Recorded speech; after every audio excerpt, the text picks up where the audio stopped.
यहां से UPSC mains में भी क्वेश्चन पूछ के और प्रीलिम्स में भी क्वेश्चन पूछ के। जितने भी आप टेक्निकल टॉपिक देखोगे इकोनॉमिक्स में, उनमें से सबसे टेक्निकल में से एक टॉपिक ये भी है। हाँ, ठीक है, टेक्निकल है। जहां चीजें आप लोगों को समझ में नहीं आए वहीं से आपने पूछ लेना क्वेश्चन, ठीक है, क्योंकि ये प्रीलिम्स और मेंस दोनों के लिए इंपॉर्टेंट है।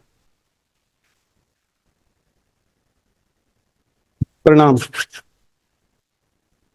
ठीक है, नेशनल इनकम, इसको समझने से पहले कुछ बेसिक चीज है जो आपको पता होनी चाहिए। मतलब जिसको ये याद है, ग्रोस जी में मतलब क्या होता है?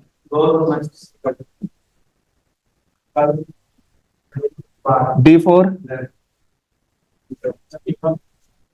आवाज नहीं भाई, घरेलू। पी मतलब प्रोडक्ट्स, मतलब उत्पाद, या आई भी लिखते हैं इसको। एन वन का मतलब यहां पर नेट से लिया जाता है।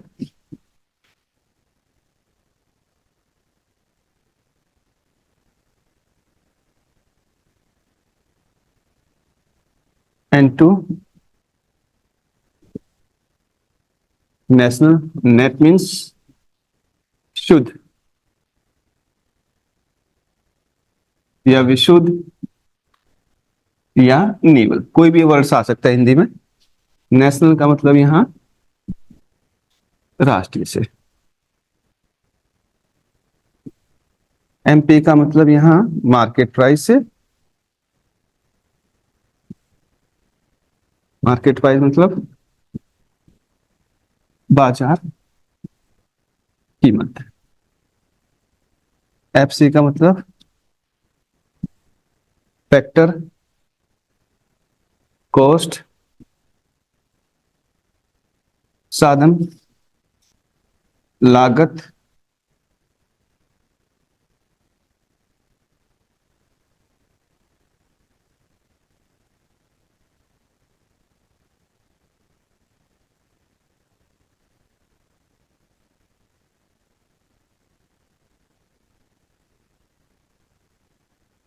साधन लागत या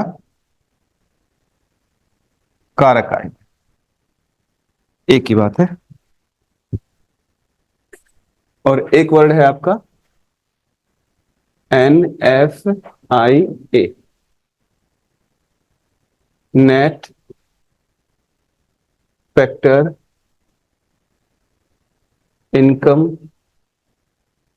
फ्रॉम अब्रॉड। विदेशों से प्राप्त शुद्ध साधन आय। ये वर्ड्स आपको याद करने हैं। हाँ, एफसी मतलब factor cost.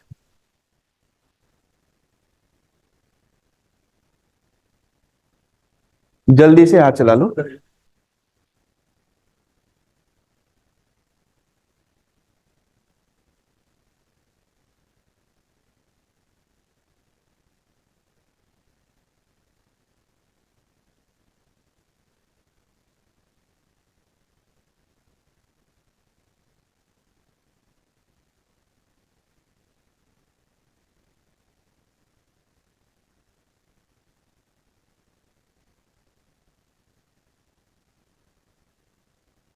Net factor income from abroad,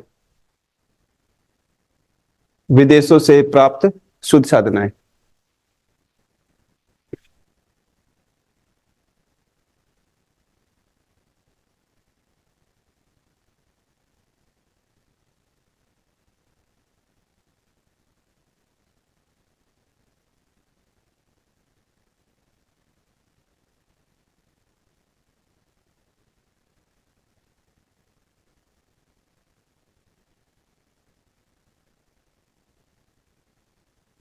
हो गया? चलो कोई नहीं, थोड़ा सा।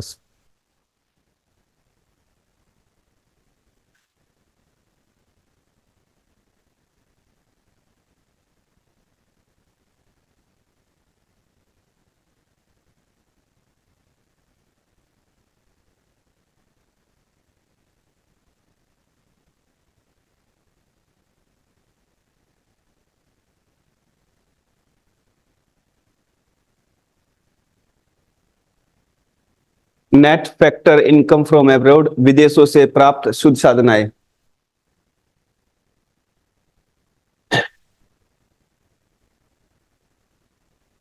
क्या करते रहते इतनी देर?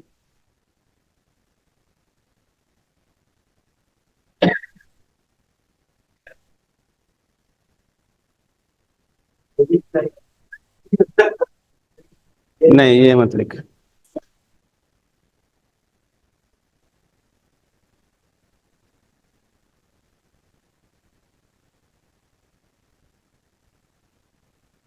अरे वो नहीं आया, उसका पेपर है। हाँ।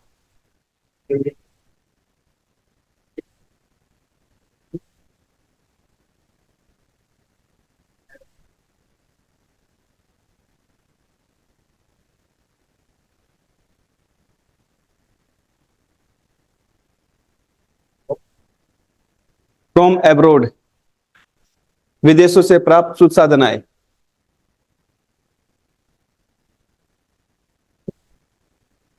देखो, नेशनल इनकम में जो चीजें आपको समझनी है, जो बेसिक चीज है, सबसे पहले आपको पता होनी चाहिए घरेलू आय, मतलब डोमेस्टिक इनकम। इसको हम लिखते हैं एनडीपी एट एफसी। एन क्या स्टार्टिंग में? Net domestic product at factor cost. अगर आपको डायरेक्ट लिखा मिलता है घरेलू आय, तो मतलब समझिए कि वो आपकी क्या होगी, एनडीपी एट एफसी की बात कर रहा है। देखो होती क्या है, आपके पास दो इनकम जो बेसिकली सुनते हैं, एक घरेलू आय और दूसरी कौन सी है भाई? राष्ट्रीय आय।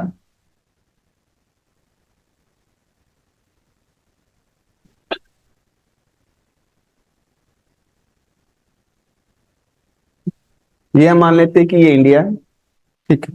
और यहां जो वर्क करते हैं, इंडिया में रहकर भारतीय भी काम करते हैं, प्लस कौन से काम करते हैं भाई? विदेश काम करते नहीं करते? ठीक है। मतलब भारत में भारत की तो कंपनी है, भारतीय लोगों की, इसके अलावा विदेशी कंपनियों की भी क्या है, कंपनियां है। ठीक। ये सब मिलकर क्या करते हैं, कार्य करते हैं, जैसे फैक्ट्री कंपनी ये सब लगा देते हैं। तो ये कौन सी इकोनॉमी, ये हमारी कौन सी अर्थव्यवस्था है? घरेलू अर्थव्यवस्था है भाई, हमारी देश की तो अर्थव्यवस्था है। इस घरेलू अर्थव्यवस्था में जो भी उत्पादन होगा, जो भी उत्पादन होगा, कौन सी वस्तुओं का? क्योंकि हमारे लिए काम कौन सी आएगी, अंतिम ना, फाइनल गुड्स ही काम आएगी ना। क्योंकि हमने देखा था प्रोडक्शन में हमारे लिए कौन सी वस्तु काम आई थी, जब हमने रॉ मटेरियल को किस में कन्वर्ट किया था, इनपुट को हमने आउटपुट में क्या किया था, कन्वर्ट किया था, कच्चे माल को तैयार माल में बदला, तभी तो हमारी आवश्यकताओं की पूर्ति हुई। ठीक। तो एक देश की घरेलू सीमा में, यानी कि हमारी जो घरेलू अर्थव्यवस्था है, उसमें जितना भी उत्पादन होता है, कौन सी वस्तु का, अंतिम वस्तुओं का और सेवाओं का, सबका क्या होता है, एक मौद्रिक मूल्य होता नहीं होता? हर वस्तु का एक प्राइस है, फोन से लेकर चाय तक का सबका क्या है आपके पास, प्राइस है। जब हम उस प्राइस को जोड़ पाएंगे तभी तो हमें प्रोडक्शन जोड़ पाएंगे ना। जैसे ये है, अभी हमें इस रूम में मान लीजिए चेयर के उत्पादन की वैल्यू निकालनी है, तो हम क्या करेंगे, जितनी नंबर ऑफ चेयर है उसके प्राइस से इसको क्या कर देंगे, मल्टीप्लाई कर देंगे, तो वैल्यू आ जाएगी। तो ऐसा ही हमारी इकोनॉमी में प्रोडक्शन होता है, कौन सी वस्तुओं का, अंतिम वस्तुओं और सेवाओं का। उनके क्या होता है, एक जो उस मौद्रिक मूल्य का क्या लेता है, योग लिया। लेकिन वो योग कहां पे होगा, हमारे देश की घरेलू अर्थव्यवस्था में। ठीक है, यानी कि हमारे देश की घरेलू सीमा में। तो प्रोडक्शन की वैल्यू होगी, जितना उसका प्राइस होता है वो उतना ही। जो बनाया है उसकी बात करें, बेचने की बात नहीं करें अभी। जो हमने बना के जो मार्केट में बेचने के लिए तैयार है, जैसे एक चेयर 500 रुपए की है, तो इसका हम वैल्यू जो निकालेंगे वो 500 ही लेंगे। अब हाँ, 500 में बेची जाएगी ना 500 में। तो अभी आएगा एक चीज मार्केट प्राइस आएगी और एक फैक्टर कॉस्ट आएगा, आगे आएगा। दो वर्ड लिखे मैंने, एक मार्केट प्राइस और एक दूसरा कौन सा है, फैक्टर कॉस्ट। ठीक है, लिखे दो वर्ड्स, लिखे ना। जब मार्केट प्राइस की बात करेंगे तो फैक्टर कॉस्ट की बात। यहां हम जो बात कर रहे हैं वो किसकी बात करें, फैक्टर कॉस्ट की। ठीक है, मार्केट प्राइस और फैक्टर कॉस्ट में क्या अंतर होगा वो मैं समझाऊंगा बात। अभी आप ये इतना समझिए, एक देश की घरेलू अर्थव्यवस्था में, एक देश की जितना भी उत्पादन होता है अंतिम वस्तु और सेवा, उनके मौद्रिक मूल्य का योग क्या कहलाती है, हमारी घरेलू आय कहती है। ठीक है, लिखिए भाई। घरेलू आय का तात्पर्य, घरेलू आय का तात्पर्य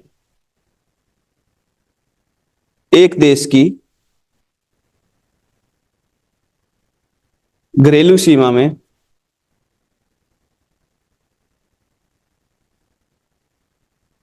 एक देश की घरेलू सीमा में उत्पादित अंतिम वस्तुओं एवं सेवाओं के मौद्रिक मूल्य का योग है। मौद्रिक मूल्य का योग है।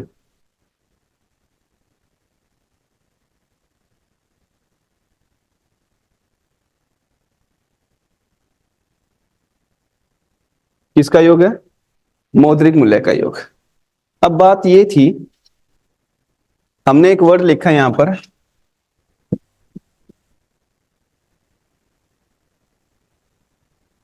घरेलू सीमा। कौन सा वर्ड लिखा है कि घरेलू सीमा है क्या भाई। सबसे पहले तो ये आपको आइडेंटिफाई करना है। ठीक है, देखो तीन प्रकार की बाउंड्री को हम कैटेगराइज कर सकते हैं, मतलब उसको डिवाइड कर सकते हैं, कैटेगरी में बांट सकते हैं। जैसे एक होती है पॉलिटिकल वेल बाउंड्री, यानी कि राजनीतिक सीमा, और एक होती है हमारी ज्योग्राफिकल सीमा, ठीक है, यानी कि भौगोलिक सीमा, और एक होती है हमारी कौन सी, ठीक है, यानी कि इकोनॉमी के संदर्भ में। ठीक है, किसकी बात कर रहा हूं मैं, घरेलू सीमा। देखो जो राजनीतिक सीमा आप देखते हो, राजनीतिक सीमा तो वहीं तक है ना जहां तक आपको वोटिंग राइट है, हमारे लिए तो वही है। अभी जैसे मान लीजिए इलेक्शन हुए थे, मध्य प्रदेश में इलेक्शन हुए, राजस्थान में इलेक्शन हुए, ठीक है, तो क्या आप लोगों ने वहां पर वोट डाली, नहीं डाली ना, क्योंकि वहां आपको क्या नहीं था, वोट देने का राइट नहीं था। वोट देने का राइट तो आपके पास है, लेकिन उस पर्टिकुलर एरिया में तो आप वोट नहीं डाल सकते ना। जाओ, इवन जिस बूथ पर आपकी पोलिंग होती है, जिस बूथ पर आपका नाम है, केवल आप वहीं पर क्या डाल सकते हो, किसी दूसरे बूथ पर जाकर आप वोट नहीं डाल सकते। इसका मतलब ये थोड़े से संकुचित होते हैं। ठीक है, लेकिन भौगोलिक सीमा तो क्या है, उस राज्य की पूरी जो भौगोलिक सीमा है, सीमाएं हैं, वहां तक क्या है, कोई भी लोग जो है, कोई भी व्यक्ति क्या कर सकता है, बेसिकली उसकी सीमा बाउंड्री डिसाइड की है कि यहाँ तक जो है वो राजस्थान की सीमा यहाँ तक है। लेकिन इकोनॉमिकल सीमा जो है वो इन सबसे बड़ी होती है। इन सबसे बड़ी कैसे है कि आप कहीं पर जाकर कार्य कर सकते हो। ठीक है, आप राजस्थान से बिहार जा सकते हो, बिहार से दिल्ली आ सकते हो, कहीं पर भी जाकर क्या कर सकते हो, काम कर सकते हो। ठीक है, तो इसका मतलब जो हमारी घरेलू सीमा है वो, अगर हम बात करें अर्थशास्त्र में, तो वो राजनीतिक सीमा से क्या होती है भाई, बड़ी होती है। ठीक है, एक मीन्स इकोनॉमिकल बाउंड्री जो है वो किससे बड़ी है, हमारी पॉलिटिकल बाउंड्री से क्या होती है, बड़ी होती है। कैसे, देखो दो देश है, दो देशों के बीच आप जहाज भी चलाते हो, वायुयान की फैसिलिटी है, एरोप्लेन की फैसिलिटी है, शिप से भी आप आते जाते हो, तो दो देशों के बीच चलाए जाते हैं। अब ये देखो, अब दो देशों के बीच चलाए जाएंगे तो वो किसकी इनकम का सोर्स माना जाएगा। यहां से क्वेश्चन ये बात है, जब भी दो देशों के बीच चाहे समुद्री जहाज चलाया जाए चाहे वायुयान चलाया जाए, वो उसी देश की घरेलू सीमा का हिस्सा माने जाएंगे जिस देश के नागरिकों द्वारा वे चलाए जाते हैं। ठीक है, चलाए जाने का मतलब जिस देश के नागरिकों द्वारा वो कंपनी चलाई जा रही है, जो कंपनी का ओनर है, ठीक है, वो उसी देश की क्या होगी, घरेलू सीमा का एक हिस्सा माना जाएगा। जैसे एग्जाम्पल के तौर पर अमेरिका और इंडिया के बीच में कोई भी एरोप्लेन चलाया जाता है, ठीक है, हम मान लेते हैं एयर इंडिया भाई। तो इस एयर इंडिया को जो इनकम प्राप्त होगी वो किसकी इनकम होगी, इंडिया की। ठीक है, क्यों, क्योंकि ये किसके द्वारा चलाई जा रही है, इंडिया के लोगों। यहां पायलट कोई भी हो सकता है, ठीक है, लेकिन इसकी जो इनकम होगी वो किसकी इनकम में मानी जाएगी, एयर इंडिया की। और एयर इंडिया की इनकम किस में है, और घरेलू सीमा में तो किसकी इनकम मानी जाएगी हमारी, समझ में आए। तो लिखना घरेलू सीमा, हेडिंग डाल लो,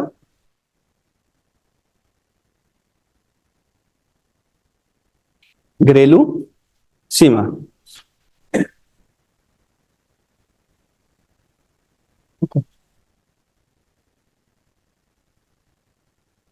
अर्थशास्त्र में, अर्थशास्त्र में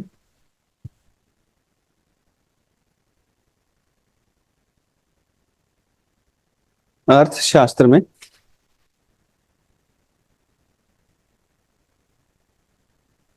आगे मैं बताऊंगा, नहीं घरेलू सीमा को, अर्थशास्त्र में घरेलू सीमा को राजनीतिक सीमा से विस्तृत माना जाता है। विस्तृत का मतलब उससे बड़ी मानी जाती है।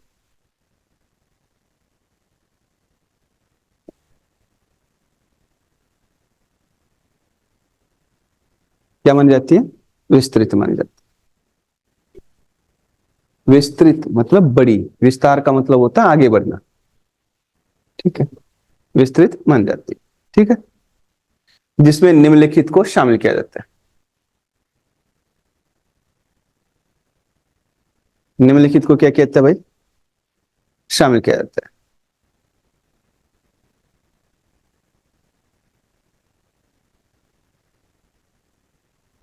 पहला पॉइंट,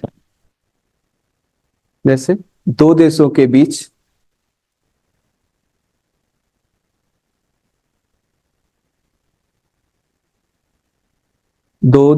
बीच चलाए जाने वाले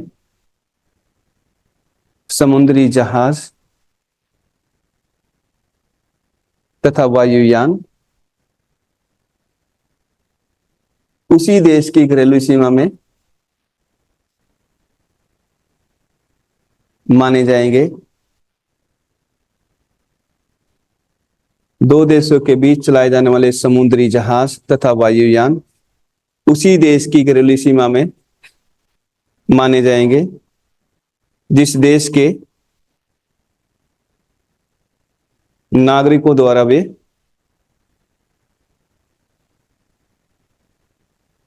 चलाए जाते हैं।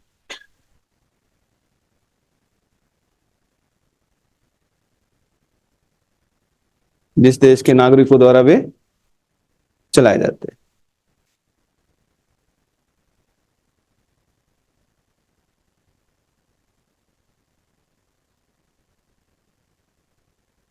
हो गया, ठीक है भाई। अब ध्यान दो, पहले पॉइंट तो हो गया कि अमेरिका, लेकिन ऐसा भी होता है कि कुछ अंतरराष्ट्रीय जल के क्या होते हैं भाई, स्रोत होते हैं ना अंतरराष्ट्रीय जल के स्रोत।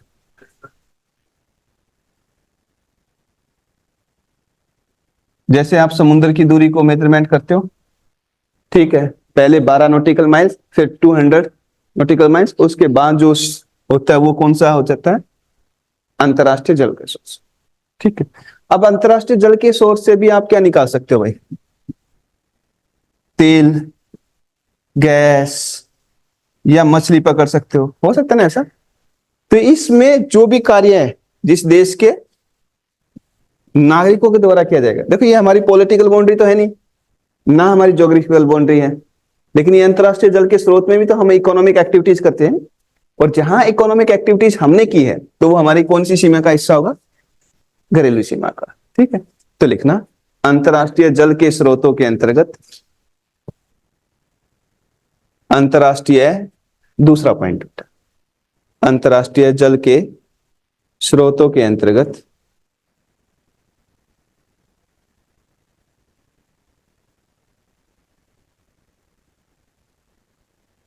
तेल,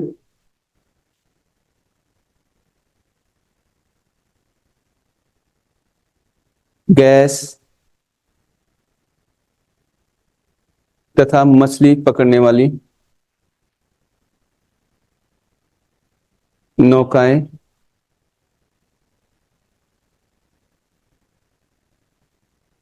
स्लैश मार्कर कंपनियां, स्लैश मार के कंपनी आदि को प्राप्त आय को भी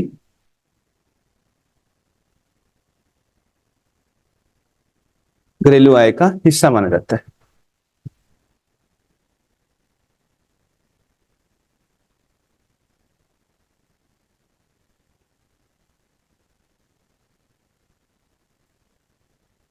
आदि को भी घरेलू आय का क्या माना जाता है? हिस्सा माना जाता है। अब बात करते हैं हम, देखो विदेशों में भी स्थित हमारे क्या होते भाई? दूतावास होते हैं। यानी कि जिन देशों के साथ हमारे सांस्कृतिक और राजनीतिक और आर्थिक रिलेशनशिप होते सामान्य, वहां पर हम एक एम्बेसडर को क्या करते हैं? नियुक्त करते हैं, जो यूपीएससी में आईएफएस अधिकारी होते हैं। ठीक है, इंडियन फॉरेन सर्विस की बात करते हैं। ठीक है, अब ये आईएफएस जो है, जैसे हमारे आईएफएस अमेरिका में भी है, जापान में भी है, बहुत सारे देशों में ना। ठीक है, ऐसे ही आईएफएस अधिकारी जो है वो इन देशों के कहां पे भी होंगे? इंडिया में भी है। ठीक है, अभी हाल ही में एम्बेसी चर्चा में थी ना, एक फिलिस्तीन की जहां बम। ठीक है, तो ये जो एम्बेसी है, देखो ध्यान रखना, इस एम्बेसी के साथ जिस भी देश का नाम लिखा होगा वो उसी देश की घरेलू सीमा का क्या माना जाता है? हिस्सा माना। जैसे मैं कह दूं अमेरिकी दूतावास, और अमेरिकी दूतावास कहां पर है? इंडिया में।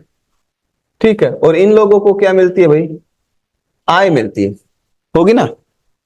कार्य करेंगे नहीं करेंगे? यहां देख ले,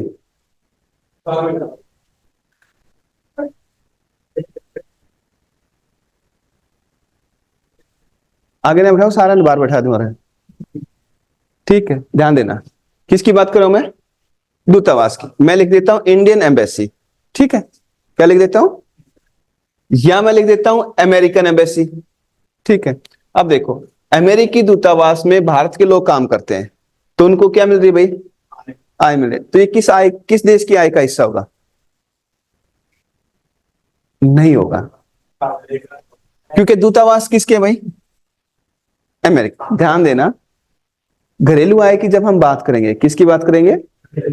तो घरेलू आय में जो दूतावास होते हैं, जिस भी देश की दूतावास होंगे उसी देश की घरेलू आय का क्या होगा? वो हिस्सा होगा। इसका रीजन क्यों है? क्योंकि यहाँ रूल एंड रेगुलेशन जो है वो किसके चलेंगे? अमेरिका। इनको सैलरी कौन दे रहा है? अमेरिका दे रहा है। ठीक है, तो ये किसके दूतावास, इसमें चाहे काम इंडिया के करे, चाहे अमेरिका करे, चाहे जापान, किसी भी देश के काम करे, तो वो उसी देश की घरेलू आय का क्या होगा? हिस्सा होगा। जैसे मैं मान लेता हूं अमेरिका में भारत के दूतावास में जापान के लोग काम करते हैं, मान लीजिए, तो इनको जो आय प्राप्त होगी वो किस देश की घरेलू आय का हिस्सा होगा? जापान की। मैंने बोला अमेरिका में स्थित भारतीय दूतावास में कार्यरत जापानी नागरिकों को मिलने वाला वेतन, दूतावास कहां का है? भारत का। तो जिस भी देश का दूतावास होगा, कहीं पर भी हो, वो उसी देश की घरेलू आय का क्या माना जाएगा? हिस्सा माना जाएगा। ठीक है, कोई भी हो, जिस भी देश की दूतावास होगा वो उसी देश की घरेलू आय का क्या माना जाएगा, हिस्सा माना, क्योंकि उसको सैलरी वेतन कौन देगा, वही देश देगा।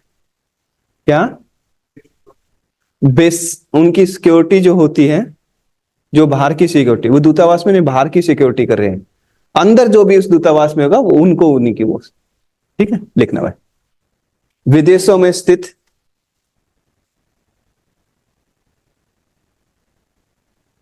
विदेशों में स्थित दूतावास को भी विदेशों में स्थित दूतावास को भी देश की घरेलू सीमा का हिस्सा माना जाता है। जैसे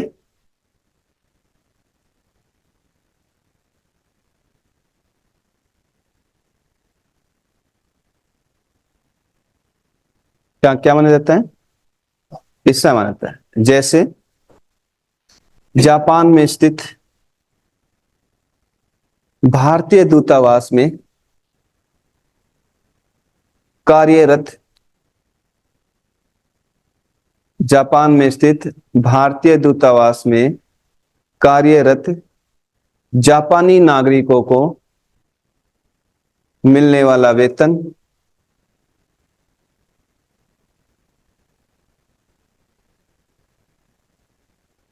जापान में स्थित भारतीय दूतावास में कार्यरत जापानी नागरिकों को मिलने वाला वेतन, ठीक है। तो ये किसका हिस्सा होगा, ठीक है, तो यह भारत की घरेलू सीमा का क्या होगा, एक घरेलू आय का क्या होगा, हिस्सा होगा, ठीक है। अब नागरिक देखो कहां के हैं, जापान में, काम भी कहां पर कर रहे हैं, लेकिन दूतावास किसके लिए काम कर रहे हैं, वो इंडिया के लिए, तो वो किसकी घरेलू आय का हिस्सा होगा, ठीक है।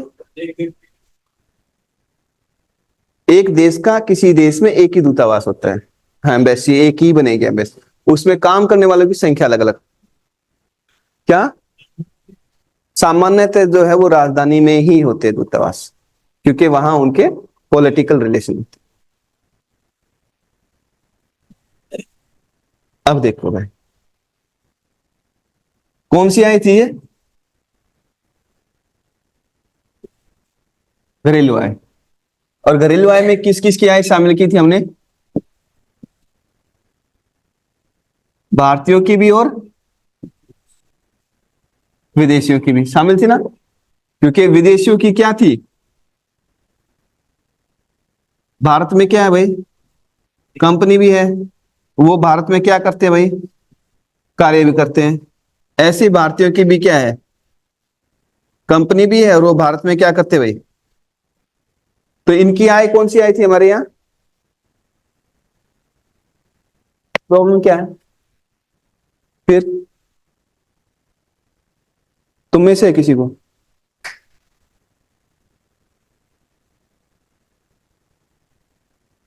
हो तो बता दे।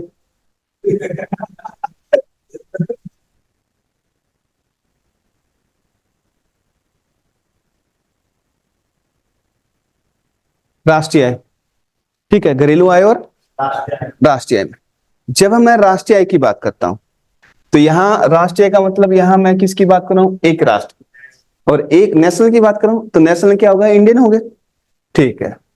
मतलब यहां मैं किसकी बात करूंगा, भारतीयों की, ठीक है, किसकी आय की बात करूंगा। अब जो भारतीय है वो कहां पर भी आय प्राप्त है, वो इंडिया में रहकर भी काम कर सकते हैं और विदेशों में रहकर भी क्या करते हैं, कार्य करते हैं, करते नहीं करते, ठीक है। तो राष्ट्रीय आय किसकी आय देखी जाती है, हमेशा नागरिकों की,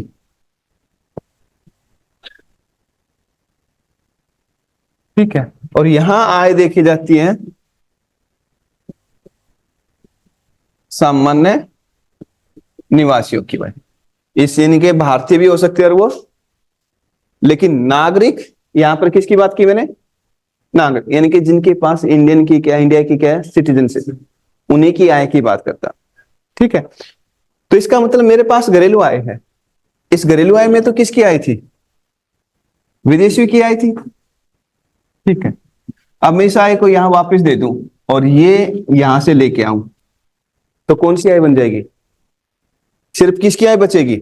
भारतीयों की आय बच जाएगी ना भाई। मैंने विदेशियों की आय क्या कर दी, उनको वापस कर दी, दे दी, तो यहां आय किसकी बची? भारतीयों की। लेकिन भारतीय तो यहां विदेश में ही तो कमा रहे थे, उनकी आय को मैं कहां पे लेके आया? भारत में। तो वो आय किसकी बच गई सिर्फ? और जो भारतीयों की आय होती है वही क्या कहलाती है? यानी कि जो आपने विदेशों से प्राप्त किया है वो आपने क्या किया? जोड़ लिया, और जो विदेशों को दिया है उसको क्या कर दिया आपने? माइनस कर दिया। यही किया ना? इसका मतलब घरेलू आय में किस में भाई? अगर आप घरेलू आय में क्या कर देते हो, यही तो किया ना आपने, विदेशों से प्राप्त आय को क्या कर लिया आपने? देखो, विदेशों से प्राप्त आय को क्या कर लिया आपने? इसमें जोड़ दिया, और विदेशों को दी गई आय को क्या कर दिया आपने? माइनस किया। तो इसका मतलब आपने इसमें से माइनस क्या किया है?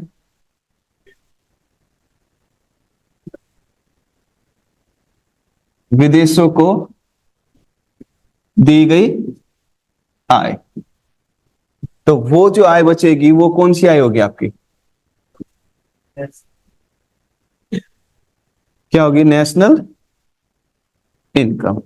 ठीक है, और नेशनल इनकम को क्या लिखते हैं हम? NNP एट FC लिखते हुए।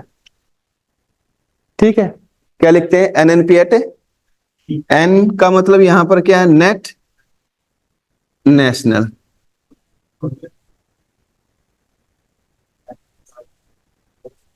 Product at factor cost. समझ में आई बात? तो ये किसका फॉर्मूला बन गया आपके लिए? समझ में आया नेशनल इनकम कैसे निकालते हैं? हम क्या करते हैं, घरेलू आय में क्या कर देते हैं, जो विदेशों से प्राप्त आय उसको क्या कर देते हैं, और जो विदेशों को दी गई आय इसको क्या कर देंगे? माइनस। इन दोनों के अंतर को हम क्या लिखते हैं भाई? क्या लिखते हैं? अभी एक वर्ड लिखा था ना, नेट फैक्टर इनकम फ्रॉम। तो कैसे निकालते हैं? विदेशों से प्राप्त आय माइनस विदेशों को दी गई आय। That's clear? लिख दो इसको।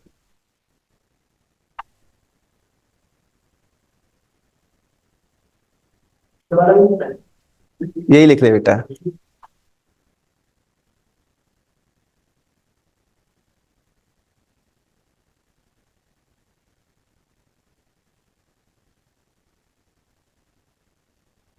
राष्ट्रीय आय बराबर है घरेलू आय प्लस में विदेशों से प्राप्त आय माइनस विदेशों को दी गई आय।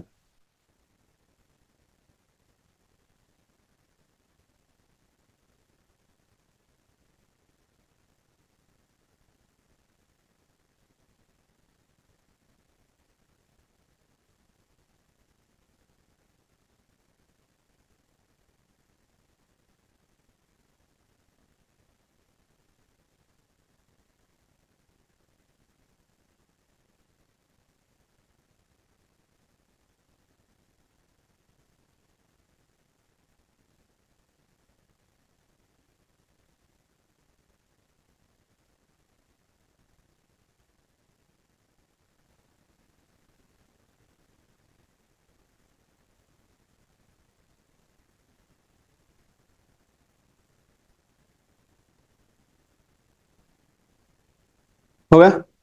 ठीक है भाई।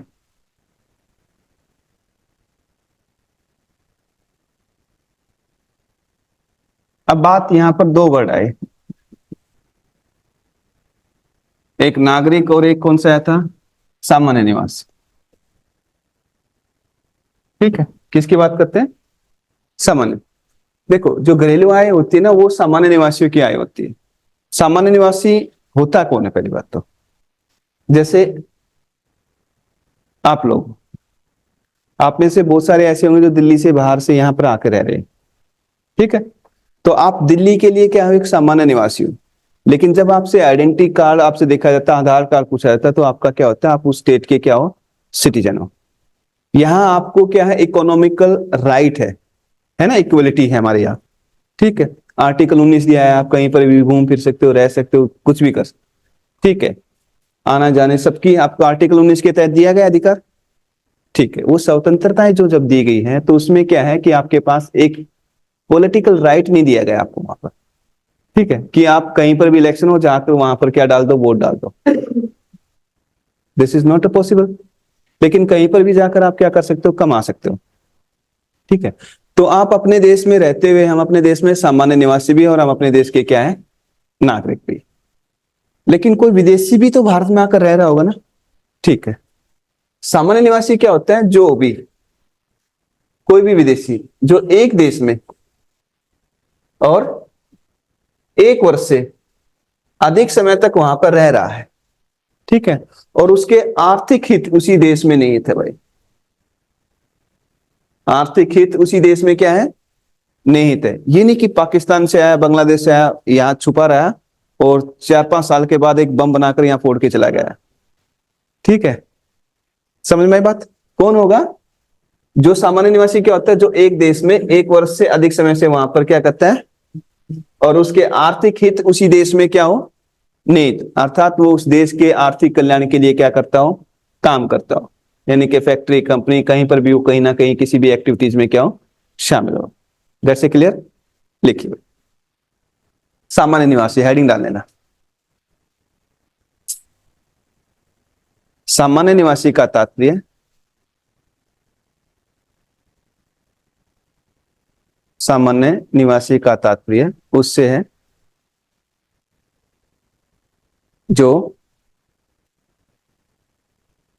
एक देश में एक वर्ष से अधिक समय से वहां रह रहा हो और उसके आर्थिक हित उसी देश में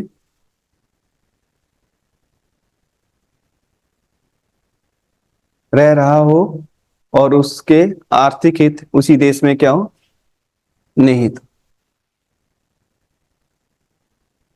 निहित हो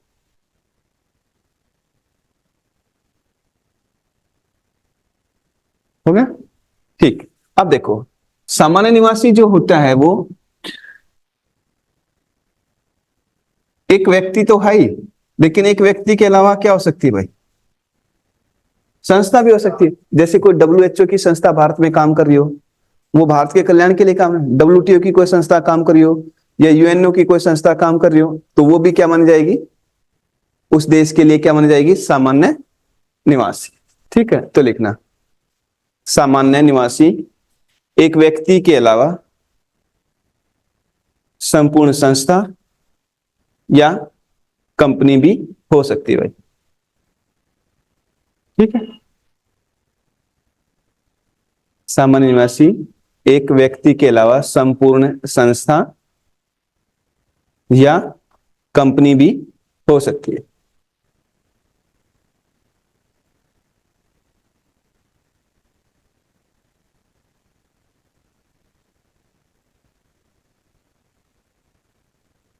ठीक है, यहां तक समझ में आया? ठीक, लेकिन जब हम किसकी बात करते हैं, सिटीजनशिप की बात करते हैं, नागरिक की बात करते हैं, तो नागरिक की आइडेंटिफिकेशन क्या होती है, उस देश का उसके पास क्या होता है भाई, पासपोर्ट होता है। ठीक है, आप अंतरराष्ट्रीय स्तर पर जहां पर भी आपकी आइडेंटिफिकेशन देखी जाएगी वो क्या होगी, आपके पास क्या होगी, पासपोर्ट होगी। और जिसका एक्सप्लेनेशन जो है हमारे यहाँ, नागरिकता का एक्सप्लेनेशन आर्टिकल 5 से लेकर आर्टिकल 11 के अंतर्गत, यानी कि भाग कौन से में, 2 में है। ठीक है, इस प्रोविजन के आधार पर क्या ले सकते हो आप, अपनी देश, उस देश की क्या ले सकते हो, नागरिकता ले सकते हो। ठीक है, और अंतरराष्ट्रीय स्तर पर उस देश की नागरिकता का प्रतीक क्या होता है, उस देश का पासपोर्ट होता है। ठीक है, वो आधार कार्ड नहीं चलेगा, कभी आधार कार्ड दिखाओ। ठीक है, आके बोले ये आयकर का, वो इनकम टैक्स का वो है। ठीक है, तो वहां पर हमारा आइडेंटिफिकेशन क्या होगी, हमारा पासपोर्ट होगा। लिखना नागरिकता को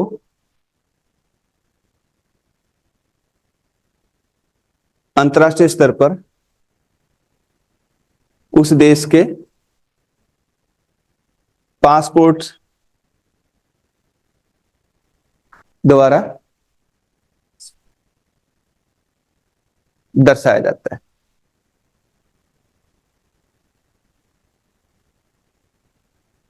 किसके द्वारा दर्शाया जाएगा? पासपोर्ट के द्वारा।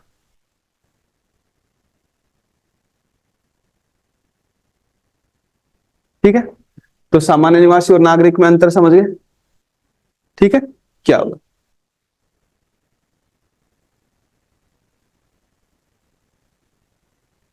अब एक बार हम समझ लेते हैं किसको भाई, कि राष्ट्रीय आय क्या होती है। ठीक है, राष्ट्रीय आय हमेशा किसकी देखी जाती है भाई? एक देश की देखी जाती है। ठीक है, और राष्ट्रीय आय किस में देखी जाएगी? एक देश में, एक वर्ष में। ठीक है, एक देश में, एक वर्ष में। क्या होता है हमारे यहाँ? उत्पादन होता है। कौन सी वस्तुओं का? अंतिम वस्तुओं का और सेवाओं के। अंतिम वस्तुओं और सेवाओं के मौद्रिक मूल्य का योग क्या कहलाती है? राष्ट्रीय आय। ठीक है, एक देश में, एक वर्ष में। ठीक है, लिख देना राष्ट्रीय आय, हेडिंग डाल लेना राष्ट्रीय आय। राष्ट्रीय आय का तात्पर्य है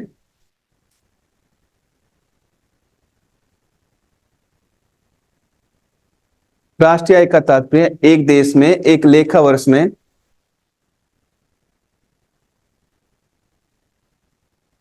एक देश में, एक लेखा वर्ष में उत्पादित अंतिम वस्तुओं, एक देश में, एक लेखा वर्ष में उत्पादित अंतिम वस्तुओं एवं सेवाओं के मौद्रिक मूल्य का योग है।